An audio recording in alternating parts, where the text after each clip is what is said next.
বুড়ো দীর্ঘ শ্রেণীর ঘন্টা বাড়ি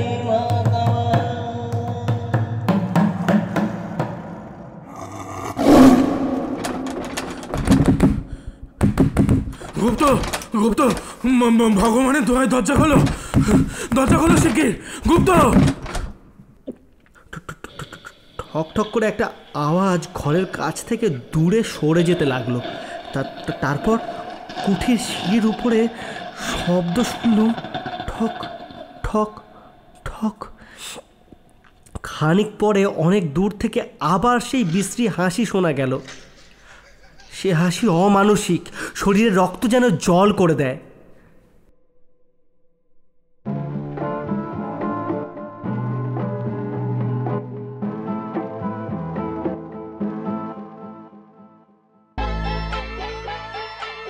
আমরা নতুন নতুন গল্প বলতে ভালোবাসি। রহস্য, রোমাঞ্চ, কল্পকাহিনী, ভয়, প্রেম, হাসি, সামাজিক গল্প, এছাড়াও প্রবন্ধ, রম্যরচনা, ইতিহাস, সমগ্র সাহিত্য জুড়ে আমাদের প্রয়াস। তাই সাথে থাকুন, শুনতে থাকুন দ্য আনটোল্ড স্টোরিজ। আমাদের আজকের গল্প হেমেন্দ্র কুমার রায়ের ভূতের রাজা। হেমেন্দ্র কুমার রায়, প্রকৃত নাম প্রসাদ দাস রায়, জন্ম 18 এপ্রিল 1888 সালে। তিনি আমাদের ছেড়ে চলে গিয়েছেন 18 এপ্রিল 1963 সালে। হেমেন্দ্র কুমার রায় একজন বাঙালি সাহিত্যিক এবং গীতিকার। তিনি কিশোরদের জন্য রহস্য, রোমাঞ্চ ও গোয়েন্দা গল্প লেখার জন্যই বিখ্যাত।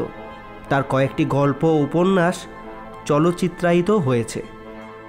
গল্প পাঠে সুরজিৎ প্রামাণিক, অন্যান্য চরিত্রে ময়ূখ চ্যাটার্জি এবং দেবকান্তি মহাদানী, আবহ পরিকল্পনায় মিস্টার ভোম্বল।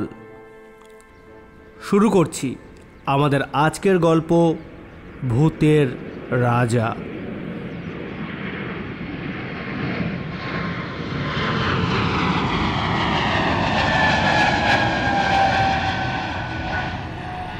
সরকারি কাজে বিদেশে থাকি, ছুটি নিয়ে দেশে ফিরছি।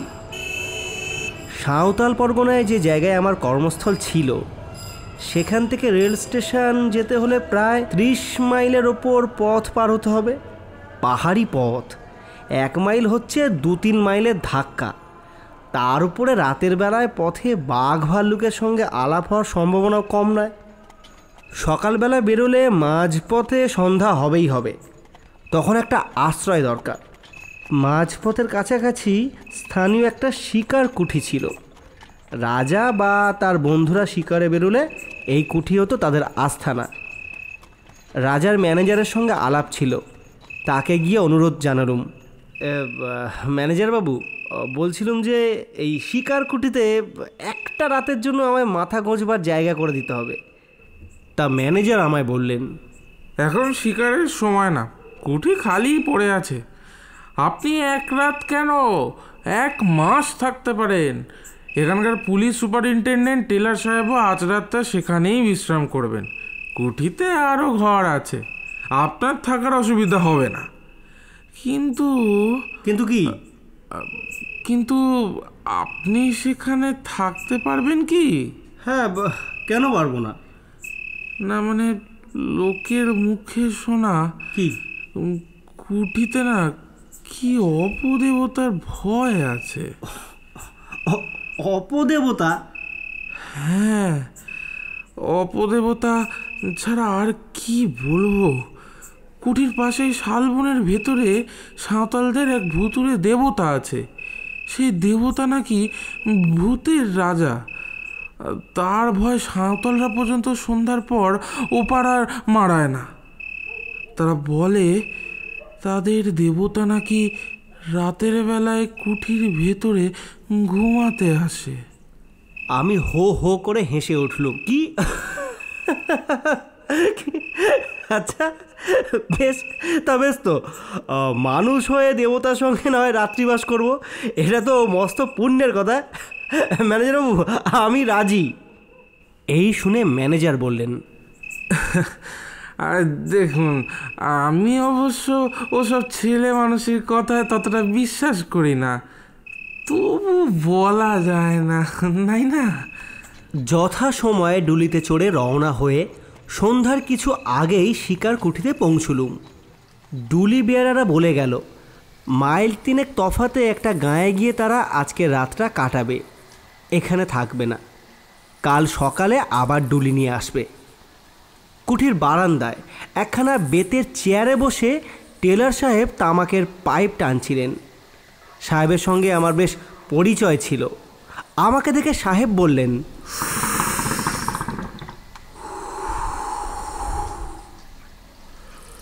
এই যে গুপ্ত, যে কোথায় যাচ্ছ? ছুটি নিয়ে দেশে ফিরছি। তুমি? আমি হোমে যাচ্ছি। তুমি কি আজ এখানেই থাকবে? হ্যাঁ সাহেব। বেশ বেশ, দুজনে একসঙ্গে রাত কাটানো যাবে, ভালোই হলো। দুজন কেন সাহেব? 3 জন। 3 জন আবার কে? তুমি কি আমার আদ্দালির কথা বলছো? ও, তাকে আমি মানুষের মধ্যে গণ্য না না, আমি দারবানের কথা বলছি না। তুমি কি শোনোনি সাঁওতালিদের এক দেবতা রাত্রে নাকি আমাদের সঙ্গী হতে পারে? ও, ওটা তো আমিও শুনেছি বটে। তা সে রূপকথার এক বর্ণ বিশ্বাস করি না। তুমি করো না? না, একদম না। সে যদি বিশ্বাস করতাম একলা এখানে রাত কাটাতে আসি তাহলে। দেখো গুপ্ত, সাঁওতালদের এই দেবতাটিকে আমি দেখেছি। এমন বিভৎস দেবতা পৃথিবীতে আর দুটো নেই। তাকে দেখে আমার ভারী পছন্দ হয়েছে। সে কি, পছন্দও করে ফেলেছেন? হ্যাঁ, তা ঠিক করেছি। কাল যাওয়ার সময় তাকে আমি সঙ্গে করে নিয়ে যাব। ইংল্যান্ডে আমার বাড়ির বৈঠকখানায় তাকে সাজিয়ে রেখে দেব। আমার বন্ধুরা দেখলে খুব তারিফ করবেন। তা যা বলেছেন, তাহলে বোঝাই যাচ্ছে কাল থেকে দেবতার কুঠির ভেতর শুতে আসবে না। তবে এই বেলা তাকে একবার দর্শন করে আসি, কি বলেন? তার আড্ডা কোথায় জানেন?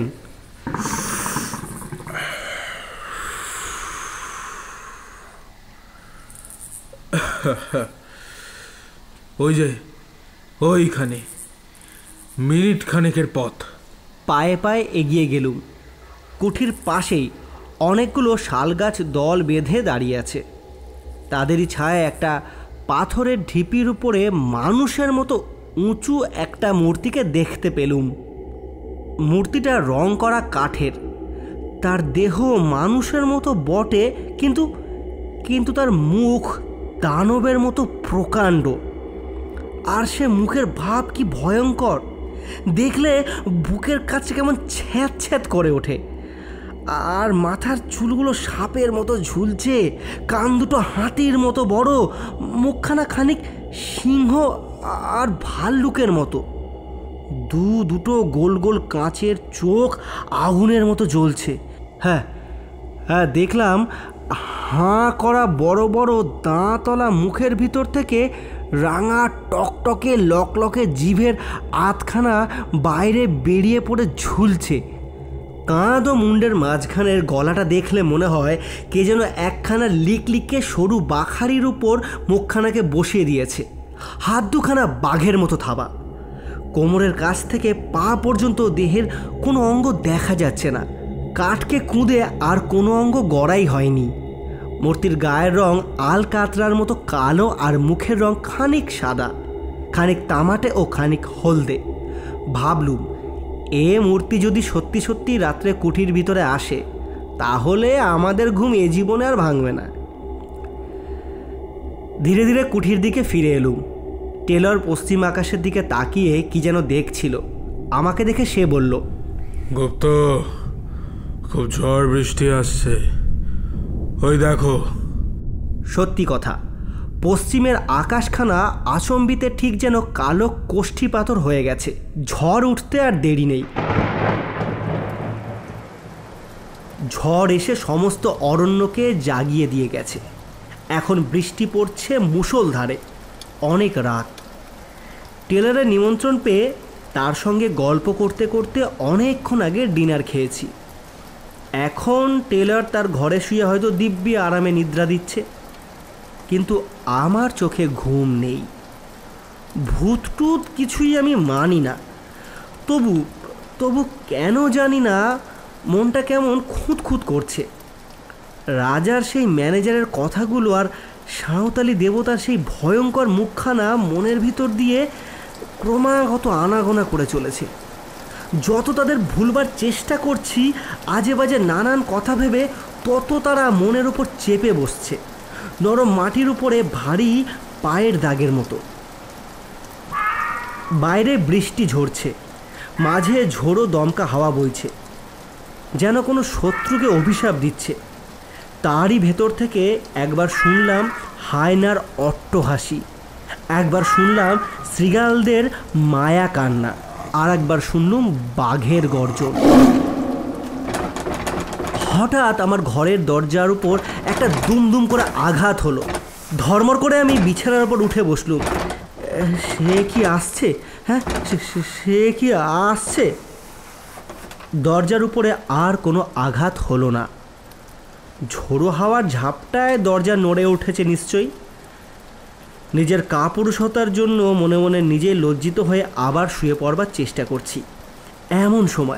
এমন সময় বাইরে থেকে ক্ষণক্ষণে ঝাঁঝালো গলায় গান শুনলুম।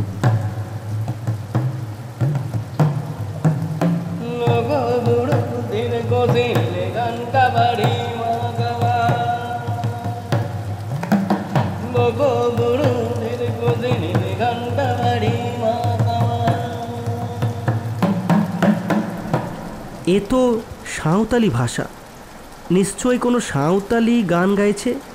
কিন্তু এত রাত্রে এমন ঝড় বাদলে এই হিংস্র জন্তু ভরা গভীর অরণ্যের মধ্যে কোন সাঁওতালি মনের আনন্দে শখ করে গান গাইতে আসবে? আবার দরজার উপরে ঘন ঘন আঘাত হলো, এবারে আরও জোরে। আমার সমস্ত শরীর রোমাঞ্চিত হয়ে উঠল। এ তো ঝড়ের ধাক্কা নয়, এ যেন সত্যিকে দরজা ঠেলছে আর ঠেলছে। তবে কি সে এসেছে? তবে কি সে এখানে ঘুমোতে এসেছে? আবার গান শুনলাম, একেবারে আমার খুব কাছে, আমার কানের কাছে, একেবারে কুঠির বারান্দার উপরে সেই তীব্র খনখনে গলার গান।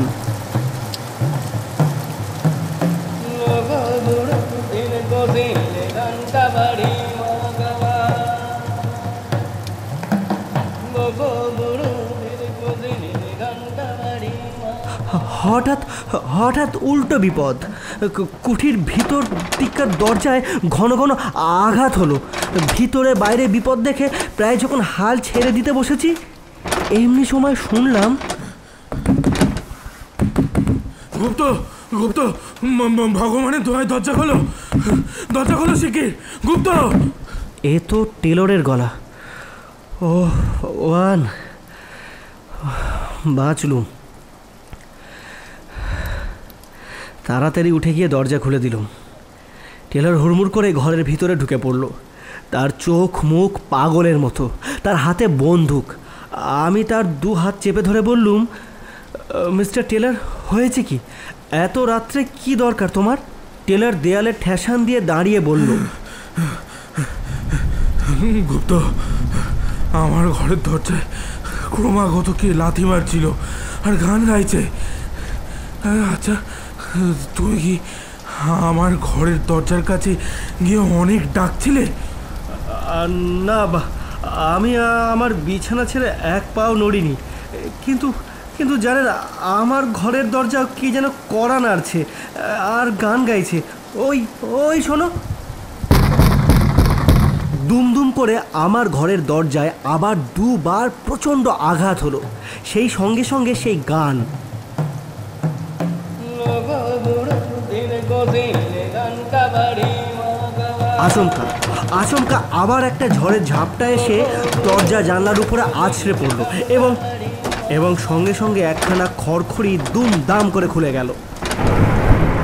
সঙ্গে সঙ্গে বিদ্যুতের আলোকে স্পষ্ট দেখলুম বারান্দার উপরে কার একটা জীবন্ত ছায়ামূর্তি দাঁড়িয়ে আছে। কে কে ও কে? এ কি সেই যে প্রতি রাত্রে এখানে ঘুমোতে আসে? আমার মাথার চুলগুলো যেন খাড়া হয়ে উঠল। টেলরের বন্দুক দ্রুম করে গর্জন করে উঠল। সঙ্গে সঙ্গে ছায়ামূর্তিটা স্যাঁত করে বারান্দার এক পাশে আমাদের চোখের আড়ালে সরে গেল। টেলর চেঁচিয়ে উঠল, গুপ্ত গুপ্ত জানলাগুলো বন্ধ করে দাও, জানলাগুলো বন্ধ করে দাও। পা চলতে চাইছিল না, কিন্তু পাছে টেলর মনে করে বাঙালি কাপুরুষ। সেই ভয়ে নিজের সমস্ত দুর্বলতাকে দমন করে আমি জানলার পাল্লা দুটো আবার বন্ধ করে দিলুম। টেলর টলতে টলতে আমার বিছানার ওপর এসে বসে পড়ল। গুপ্ত, কিছু মনে করো না, আজকের রাতটা আমি তোমার সাথেই, তোমার এই বিছানাতেই একসাথেই কাটিয়ে দেব। বাইরে আবার কে গান গাইলে। গোজিনে ঘন্টা বাড়ি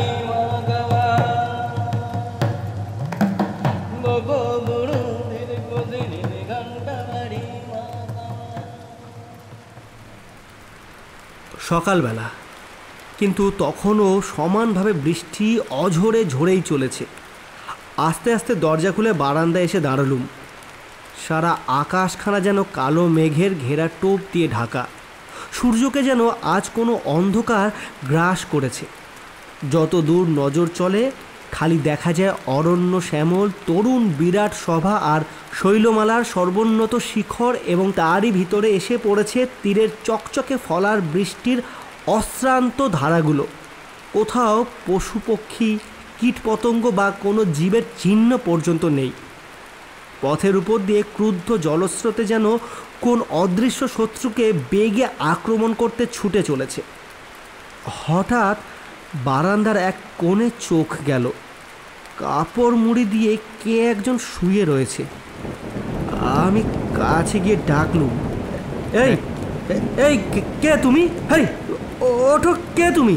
বার কয়েক ডাকাডাকির পর কাপড়ের ভেতর থেকে একখানা সাঁওতালি মুখ বেরোলো। এই কে তুই? মু ঠাকুরের পূজারি আছি বটে। ঠাকুর? কে ঠাকুর? যিনি ওই শালবনে থাকেন। এখানে কি করছিস তুই? ঠাকুর রোজ রাতে এইখানে ঘুমোতে আসেন, তাই আমি তার সঙ্গে সঙ্গে আছি। রাত্রে তাহলে তুই দরজা ঠেলছিলি? আমি ঠেলছিলাম, ঠাকুরও ঠেলছিলেন। আর গান গাইছিল কে? ও আমিই বটি। হ্যাঁ। এমন সময় টেলরও ঘরের ভেতর থেকে বেরিয়ে এলো। তাকে সব কথা খুলে বললুম। টেলর তো শুনেই মহা ক্ষেপে গেল। ঘুষি পাকিয়ে পুরুতের দিকে ছুটে যাওয়া মাত্র সে এক লাফে বারান্দার রেলিং টপকে বাইরে পড়ে বনের ভিতর কোথায় যেন অদৃশ্য হয়ে গেল। টেলর বলল, এই রাস্কেলটাকে ধরতে পারলে উচিত শিক্ষা দিয়ে দিতাম। সারাটা রাত কিভাবে কাটালাম, কি অশান্তিতেই না কাটাতে হয়েছে আমাদের। আচ্ছা আচ্ছা, আপনি আপনি আপনি আপনি শান্ত হন। যাক, দেখুন, যা হওয়া তা তো হয়েই গেছে, তাই না? এখন আমাদের কি উপায় হবে? হ্যাঁ, কুঠির দারবানও এলো না, ডুলি বেয়ারারাও বোধহয় এই দুর্যোগে তারা আসবে না। আমরা যাব কেমন করে? হ্যাঁ, আমাকে যেমন করেই হোক আজ যেতেই হবে। বোম্বে যাওয়ার টিকিট পর্যন্ত আমি কিনে ফেলেছি। উপায় থাকলে তোমাকেও আমি স্টেশন পর্যন্ত পৌঁছে দিতাম, কিন্তু আমার 2 সিটার গাড়ি, আমি, আমার ড্রাইভার, তুমি, তোমার চাকর আর তোমার মালপত্র, এত সব কিছু ওইটুখানি গাড়িতে ধরবে না।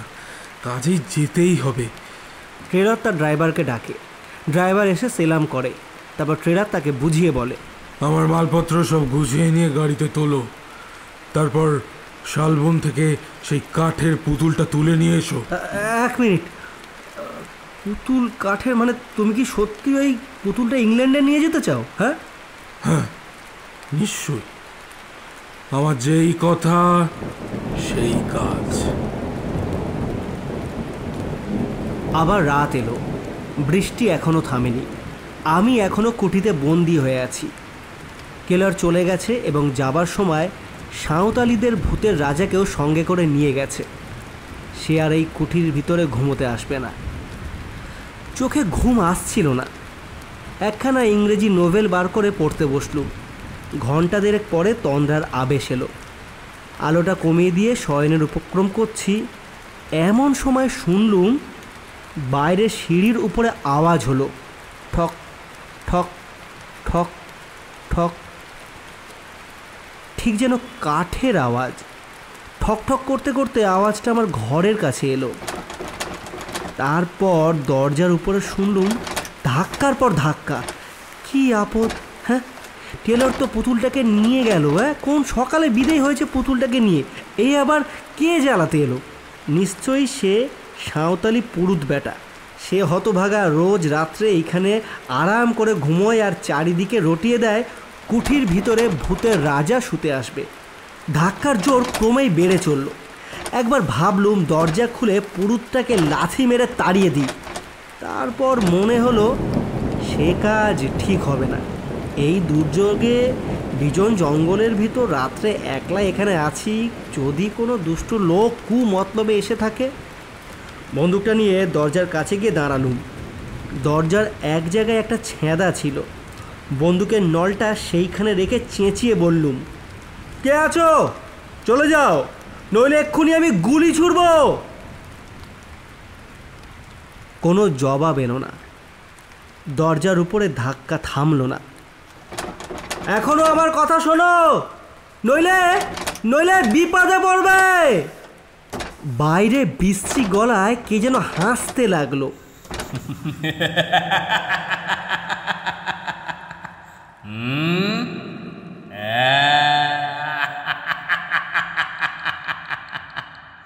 এখন কি হবে? আমি বন্দুকের ঘোড়া টিপলুম। সঙ্গে সঙ্গে দরজার উপরে ধাক্কাও থেমে গেল। ঠক ঠক করে একটা আওয়াজ ঘরের কাছ থেকে দূরে সরে যেতে লাগলো। তারপর কুঠির সিঁড়ির উপরে শব্দ শুনলুম, ঠক ঠক ঠক। খানিক পরে অনেক দূর থেকে আবার সেই বিশ্রী হাসি শোনা গেল।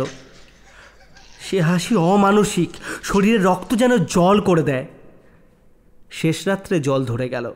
সকালে দরজা খুলতেই কাঁচা রোদের কচি রোদ এসে ঘরখানা যেন হাসিতে ভরিয়ে তুলল। রোদ দেখে মনটা বেশ খুশি হয়ে উঠল। বারান্দায় বেরিয়ে দেখি এক কোণে কাপড় মুড়ি দিয়ে কে শুয়ে আছে। টেরে গিয়ে মারলুম তাকে এক ধাক্কা। ধর্মর করে সে উঠে বসল। সেই সাঁওতালি পুরুতটা। হ্যাঁ, ঠিকই ধরেছি। ক্রুদ্ধ স্বরে বললুম, কাল আবার কি করতে এখানে এসেছিলি? হ্যাঁ, কি করতে? ভারী চালাকি পেয়েছিস না? লোকটার মুখের ভাব একটুও বদলালো না। শান্ত স্বরে বললে, আমার ঠাকুর কাল এইখানে ঘুমাতে এসেছিলেন, আমি তাই এসেছিলুম। তোর ঠাকুর? কোথায় তোর ঠাকুর? সাহেব তো তাকে নিয়ে চলে গেছে। আমার ঠাকুর যেখানে থাকেন সেইখানে আছেন বটে। মিথ্যে কথা, ডাহা মিথ্যে কথা। আমি নিজে চোখে দেখেছি টেলর তাকে নিয়ে চলে গেছে গাড়িতে। আমার ঠাকুর যেখানে থাকেন সেইখানেই আছেন বটে। কুঠি থেকে বেরিয়ে পড়ে ছুটে পলাশ বনে গিয়ে হাজির হলুম। ভালো করে দেখলুম ভূতের রাজা চোখ পাকিয়ে লকলকে জিভ বার করে ঠিক সেইখানেই দাঁড়িয়ে আছে। হ্যাঁ, আরও কি, মূর্তির পেটের উপরে গর্ত, ঠিক ঠিক যেন বন্দুকের গুলির দাগ। গর্তের চারপাশে রক্ত জমাট হয়ে গেছে। মূর্তির আরও নানা জায়গায় রক্তের চিহ্ন। তবে তবে কি আমার বন্দুকের গুলি? ভাবতে পারলুম না। মূর্তির দিকে আর তাকাতেও পারলুম না। কেমন একটা অজানা ভয়ে আমার সমস্ত শরীর আচ্ছন্ন হয়ে গেছে। প্রাণপণে দৌড়ে সেখান থেকে পালিয়ে এলুম।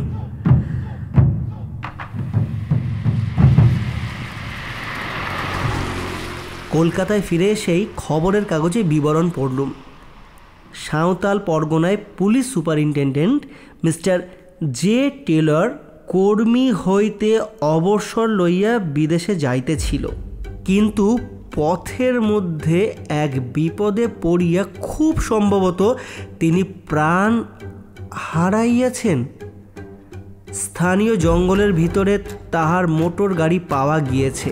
মোটরের ওপর ভিতরে ও চারিপাশে রক্তের দাগ, কিন্তু মিস্টার টেলর ও তাহার ড্রাইভারের কোনো সন্ধানই পাওয়া যাইতেছে না।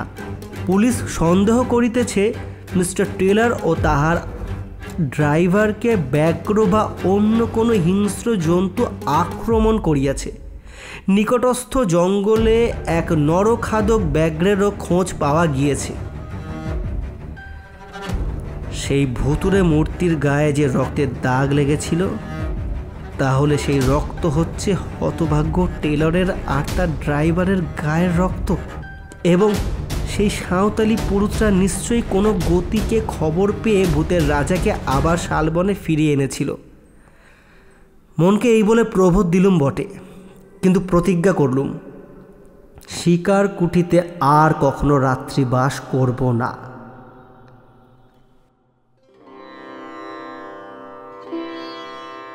নটে গাছটি মুড়লো।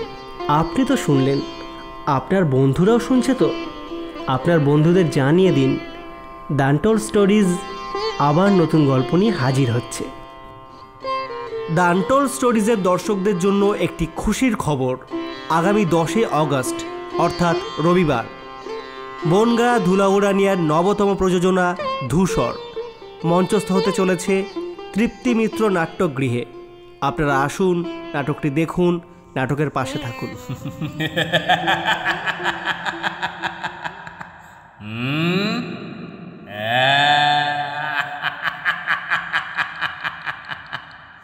এখন কি হবে?